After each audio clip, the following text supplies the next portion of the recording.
Hello, and welcome back to the Film Posters YouTube channel. Today we will be reviewing Godzilla vs. Kong, most anticipated showdown of the year.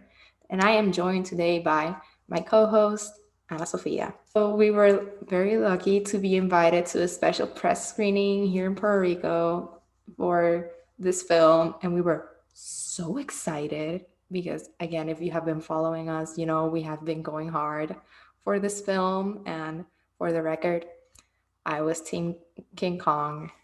Anna, which side were you on? I'm gonna be real for a moment. So I just couldn't understand why people were Team Kong because Godzilla has this hypersonic beam. But after I watched this movie, I was like, okay, I get it. I get why people are Team Kong. I get the dynamic. And there's a lot of stuff that went in the film that it could probably change your mind in which team are you.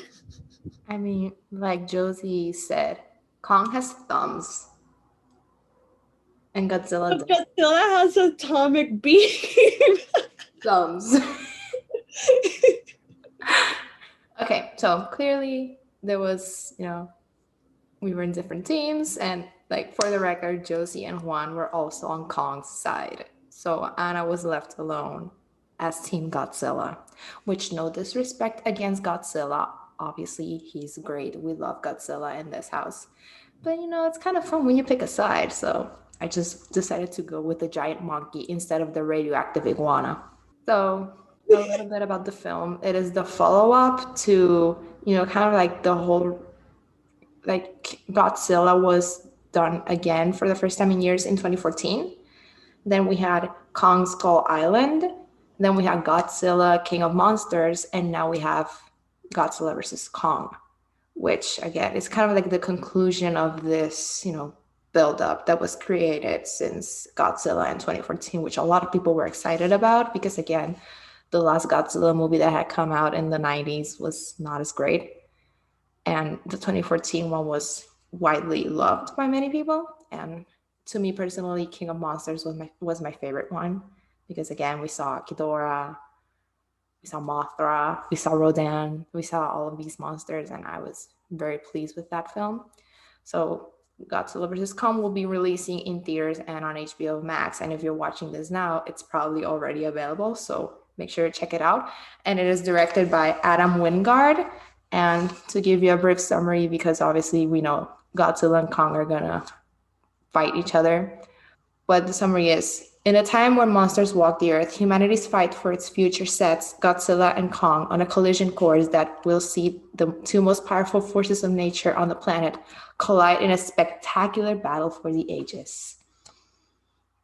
Now, I am very happy that we have the opportunity to watch this in a theater. Obviously, if you want to go to the theater, like, be safe, wear masks, social distance. Like, if you want to experience it in theaters, go ahead, because it is absolutely worth it, the experience in itself, because the theater, it was us and fellow critics, we were all like yelling as if it were a real life boxing match.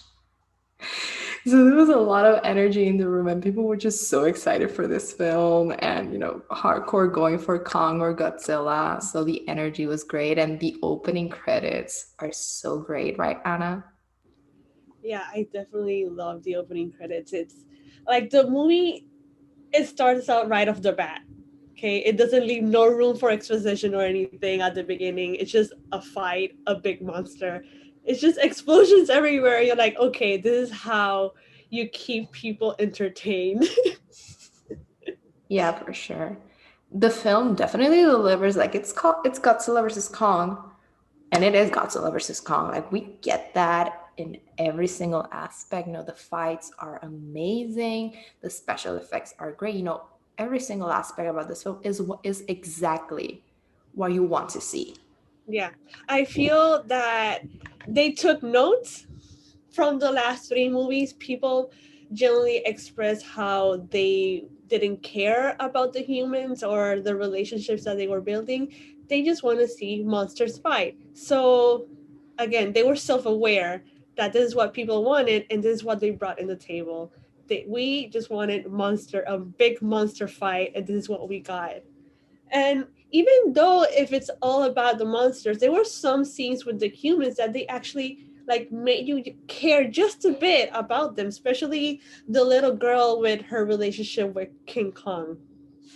Yeah, I think it had a good balance, which was something that lacked in the previous films. You know, in King of Monsters, I love the film, but it is when it gets down to the monsters. Like I didn't care about the humans. They could have killed Millie Bobby Brown in King of Monsters, and I would not have cared. Yeah, definitely. I wouldn't have cared at all because they didn't have anything to give out other than exposition. We just wanted the monsters, and that is the major complaint we had in the last three films, the prequels for this one. Yeah, but here it is a good balance, and yeah, you have scenes with the humans, but I was invested in them. I liked what they were doing with the humans. So obviously, when the monsters were on screen, it was much better. But the scenes with the humans, they were pretty well done, and I think the human cast, worked very well together. Especially, the new additions like Brian Tyree Henry. He's always great. Asa Gonzalez, Alexander Skarsgård, Rebecca Hall. They all work very very well together. Yeah, because I feel that when it comes to the humans, they had a little gimmick for each other. The podcaster with the crazy conspiracy theories, and I thought he was pretty well made. He was funny. He was just there for what we needed, just a little bit of comedic relief. And you felt the energy in the theater every time he made a joke or he did something quirky. People were like expressing other than screaming because there's a certain jump scare or laughing with him. So I thought it was pretty well made. Like, not, we didn't care about the humans, but we had just the small amount we needed with the human exposition and such like that. Yeah, for sure. I loved him in this film. Like I love him. He's a great actor. He's very funny. So like he was a great addition to this cast. Like I loved him every time he was on screen. So going back to the important part, the monsters, the fights. Oh boy. Yes. Yes. That was amazing. This is what we wanted all along. Okay, I'm gonna keep repeating the same thing because it is what it is.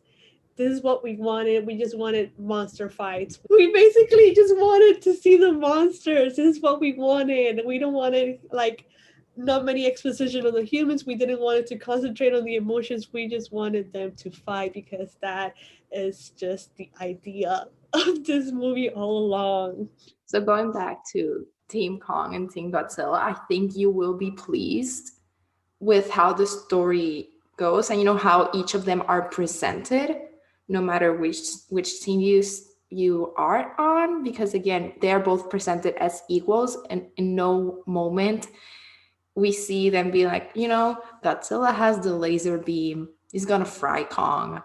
Just saying, they are shown as, like they are an actual threat to each other. And I really like that because they painted them as equals, and you could for a moment be like, oh, you get worried. Because obviously the tagline for this film is one will fall. So you're nervous for what, no matter which team you are, you get nervous by the way they are presented by this in this film. And I love that because they showed us that, they had a chance. Like Kong had a chance of defeating Godzilla, and Godzilla had a chance of defeating Kong. And I really like that because again, it was treated with no bias. Because obviously many people are team Godzilla because laser beam and because he killed Ghidorah and King of Monsters, which I get. But Kong has thumbs. And he rips like dinosaurs in half. Come on. No, I just really love how this movie and the way that they sailed out this film to distribute it. It's like, who will win? Are you Team Kong or are you Team Godzilla? And that's what made people talk. And that's how it sold out throughout the whole internet. They made discourse about against each other. And I just love how they didn't need it anything else other than the trailers and the poster. They already made people talk because obviously these are two iconic monsters put together. But other than that, people choosing sides is what made it interesting. And I feel that this movie is going to be well paid off. And now going back in the film, they also made say these are two alphas, so it clearly states they are equal to each other, and you don't know who will win until the end of the film. Exactly. Yeah. But it was very well done, and I think everyone will be pleased with this film because by the end, it is exactly what we wanted and exactly what we expected. So whether you are happy or not with the winner, like I was very pleased with this film. I had so much fun. I can't wait to watch it like 30 more times again. It gave me serotonin. Yeah, because it is a film that you just sit down and have fun. Yeah. There's no there's no need to be overthinking this film. It's just you just watch two monsters fight. Yes. You Destroy know, a couple of cities, burn a few places down. Love it. that is what you need. Can we talk about how okay, we know that it's all about the monster fight, but the cinematography Right? on this film, I was surprised. There were some great shots in there. I was like, whoa, okay, I see you. I see what you're doing. Yeah. Yeah, the visual effects were so great. If, yeah, we can't get much into it because then it goes into spoiler territory. But if you've seen the film, then you know what scene we are talking about. It's great. It's so pretty. It is pretty, and when they go into the monster fights, it's Yeah, so like well shot. yeah. It I didn't was feel. completely surprised. I was kind of nervous that it would look like the Battle of Winterfell from Game of Thrones. They just spend the entire episode like, what? You know, remember that? That was very dark, and you couldn't tell people apart. But here, like you can, it looked great, especially when they are in Hong Kong. Like Hmm. the lighting with Godzilla, it was gorgeous. I loved it. I loved it. It was pretty. It was visually stunning and visually pleasing to your eye to watch. Yeah, Like you see, okay, you have the monsters, and then you have good cinematography. I was like, okay, I'm sold. yeah, and how Josie kept saying, "I just want them to kiss." Because it's like by the end, you're just like, she's like, just kiss. It's fine. Like, I'm pleased enough with Like this film. just a little peek, you know. Yeah. And it's worth noting that after we got out of the film, I just went and I gave it 5 stars. And my review was the David Lynch meme. Elaborate on that? No. Got exactly what I wanted. I had a lot of fun. It's a 5-star film for me. Yeah, it's fun. That's basically it. It's a wild ride. It's fun. It's entertaining. And yeah, I feel that this is gonna be in a lot of the top lists from many people of this Yeah. year's like films that came out. Oh, yeah, for sure. Like, right now, it's like there with Zack Snyder's Justice League. But we're not gonna talk about that in this That's another review. that's another conversation. But yeah, overall, we loved Godzilla versus Kong. We had a fun time. We were very pleased with this film. Again, it will be available on HBO Max for 30 days, and it will also be available in theater simultaneously. So if you want to check it out, you can watch it in either of those, whichever you're most safe, comfortable with. And we highly recommend it. And yeah, let us know your thoughts on Godzilla versus Kong. Are you happy? Are you disappointed? What are your thoughts? So that's it for today's video. Make sure to like and subscribe and follow us on Twitter, Instagram, and Facebook at Film Posers. And remember, we are all film posers. Bye. Bye.